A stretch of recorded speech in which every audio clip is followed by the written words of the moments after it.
Assalomu alaykum. Bugun sizlar bilan gaplashadigan mavzularimizdan biri bu qanday tushuntirsam bo'ladi.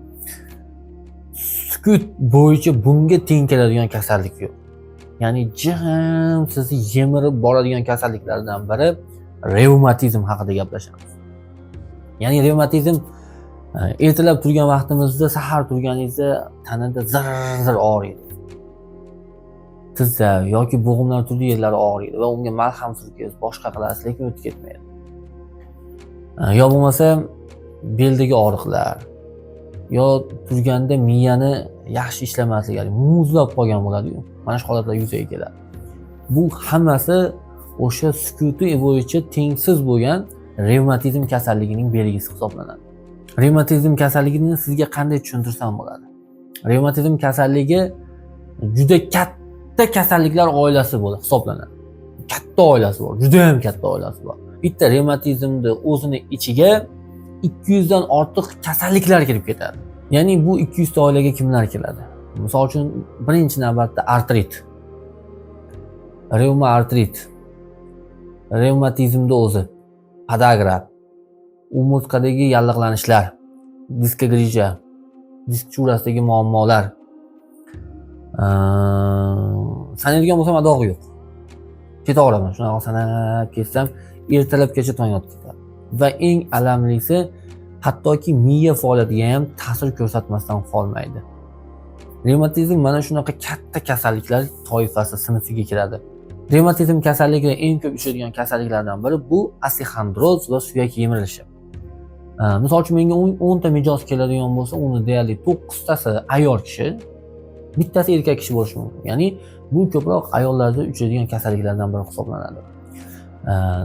Mayli agar suyak kasalliklari bilan revmatizm cheklanganda, mayli. Lekin u asta-sekinlik bilan o'pkaga suv yig'ilish boshlanadi, o'pka buzilish boshlaydi, buyrakka, yurak qon tomirlariga va undan tashqari bosh miya sohasigacha yetib boradi. Ya'ni bosh miya sohasiga yetib borgandan keyin vaskulit degan kasallik bor. Ya'ni bu nima? Qon tomirlarining yallig'lanishi. Bu eng xavflisi. Agar miyada qon tomirlari yallig'lanish boshlansa, bu degani siz tanada uzoq vaqt yasholmaysiz degani. Ya'ni bu eng og'ir kasallik. Shuning uchun revmatizmdan imkon qadar saqlanishimiz kerak.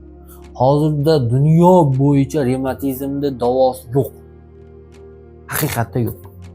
Lekin men sizga hozir davosini ochib beraman, yaxshi bo'lib ketasiz demoqchi emasman. Imkon qadar cheklanish, imkon qadar saqlanish yo'llarini o'rgatmoqchiman xolos. Shuning uchun aytmoqchi bo'lgan gaplarimni diqqat bilan yaxshilab tushunib eshiting. Agar biz bu kasallikning sababini izlaydigan bo'lsak, bir xil. Ya'ni yaxshi taomlanmaslikdan va ovqatlanish tartibimiz buzilganligidan va oddiy qilib aytganda biz o'zi qanday ovqat yesak bo'ladi, yemasak bo'lmaydi, buni o'rganmaymiz. Hammamizning qon guruhlarimiz har xil. Qon gruppalarimiz har xil. Va shunga qarab ovqatlanish tartibini to'g'rilashimiz kerak. Misol uchun 0 qon guruh vakillarida asosan sut va bug'doy mahsulotlarini kam yeyish kerak. Nima uchun? Chunki ularda o't pufagi yaxshi ishlamaydi. O't pufagi yaxshi ishlamaganligi evaziga bug'doy va non, sut mahsulotlarini ko'p yeyish evaziga o't qopi yaxshi ishlamasdan ohakka aylantirib yuboradi. Bu ohak esa tanani qaysi joylarga boradi? Bo'g'imlarga, tizza atrofi, quymich atrofi, bo'lmasa qon tomirlarining yallig'lanishiga sabab bo'ladi. Ya'ni demoqchi bo'lganim, biz qon guruhimizga diqqat bilan qaramasdan oziqlanganimiz tufayli. B qon guruh vakillarida esa buyrak sust ishlaganligi sababli tuz va toksinlar yaxshi yemirilmaydi va buni evaziga ular tananing boshqa qismlariga o'tib ketadi. Va revmatizm assalomu alaykum deb tanangizga xush keldik deb kirib kelishni boshlaydi. Qarang, revmatizmni birinchi navbatda yo'q qilishning eng asosiy ildizi bu uni sabablarini yo'q qilish. Shuning uchun sabablaridan boshlashimiz kerak. Revmatizmning yashirin holatlarini yo'q qilish uchun eng avvalo safro ishlab chiqarilishi, qon aylanishi, buyrak faoliyati yaxshi bo'lishi kerak. Buning uchun nimalar qilishimiz kerak? Daftar ruchkani oling. Aytadigan ma'lumotlarimni diqqat bilan tushunib yozib oling va amalda qo'llang. Birinchisi, ertalabda dafna bargi suvi ichiladi 3 kun davomida. Ikkinchisi, 30 gram qizil lavlagi suvi, 170 gram ismaloq suvi va unga 50 gram suvni aralashtiramiz. Va hosil bo'lgan aralashmani kechki 16:00 gacha bo'lgan holatda ichamiz. Kamida 3-4 marotaba ichish tavsiya qilinadi. Tushlik vaqtida sabzavot yoki salating.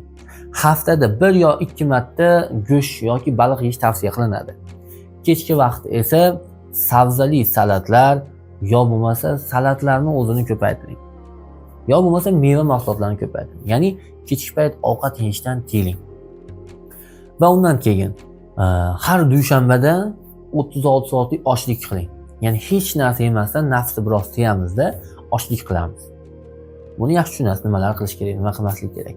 Va undan tashqari payshanba kunlari esa soat kechki 19:00 gacha lavlagi suv iching, greypfrut suvi iching yoki limon suvini iching. Va undan keyin soat 19:00 dan keyin yotish vaqti kelib qolganda jigar ustiga xalta qo'yamiz, issiq suv xaltasini qo'yamiz, kompressga o'xshatib oling, boshqa holat bo'lsa qo'yib dam olamiz. Jigar faoliyatiga va o't qopiga foyda beradi. Va eng asosiysi qilinish kerak bo'lgan narsa, mana yuqorida aytganlarimiz sizni jigar, buyrak, o't qopidagi holatlarni o'zgartiradi.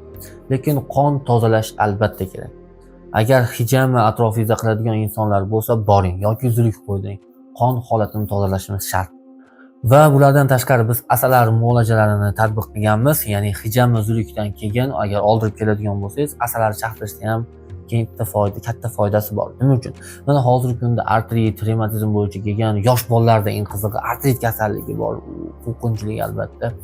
Kelib davolanishyapti ota-onasi bilan. Asalari chaqtiryapmiz. Asalari tanadagi sovuqlikni chiqarib yuboradigan eng katta qurollardan bittasi. Va asalaridagi gormon tanadagi keraksiz gormonlarni yo'q qiladi. Ya'ni ozishga yordam beradi. Va asalari tabiiy issiq ukolda, bunday qilib aytganda. Issiq ukol olganingizda qanaqa maza qilasiz, qanaqa yengillanasiz. Asalarda mana shunaqa kuchlar bor. Ko'pchilik aytadi, asalari nima foydasi bor, rahmatulloh deydi.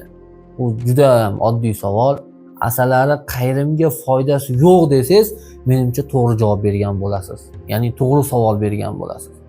Asallar haqida juda katta manbalar, juda katta ma'lumotlar keltirilgan. Shuning uchun asallar muolajasini biz doim yo'lga qo'yganmiz va bemorlarimizda juda ko'p natijalarni olib kelyapmiz. Revmatizm, ya'ni asosan bu kasallikni yo'q qilish ildizi borib taqaladigan narsa bu qon tomirlaringizni tozalanishi, tanadagi sovuqlikni chiqib ketishi. Uning uchun issiq narsalar ko'proq iste'mol qiling. Misol uchun novvoy choyni kanda qilmang, ertalabda asal choy ichishni kanda qilmang.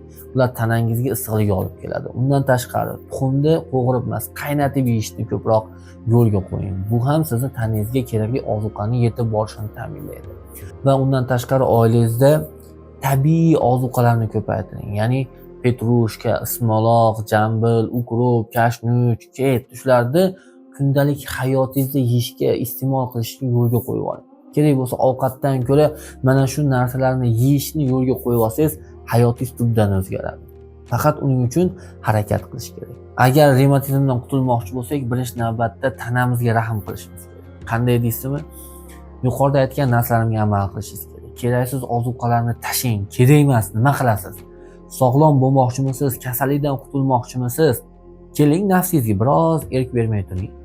Keling, o'sha KFC'mi, fast foodmi, boshqami yemay turing. Birozgina kasallikdan chiqib oling, keyin mayli, ruxsat. Hozir kasallikdan chiqib olish uchun biroz mehnat qiling. O'sha nafsdan tiyiling. Baraka topkunlar, revmatizm o'ta yashirin xavf. U hech kimga bildirmaydi. Bildirmasdan turib sizni yemirib tashlaydigan kasallik. Shuning uchun ehtiyot bo'ling. Agar ma'lumotlarimiz yoqqan bo'lsa, yaqinlaringizga ulashing va sizda ham qandaydir savollar bo'lsa yoki qanday holatda tuzalgan bo'lsangiz, kommentariyada yozib qoldiring. Agar yuqoridagi retseptlarni bajaradigan bo'lsangiz, biz bilan ulashing, bizga bog'laning. Bizga ham o'zidagi bo'lgan natijalarni, holatlarni aytib bering.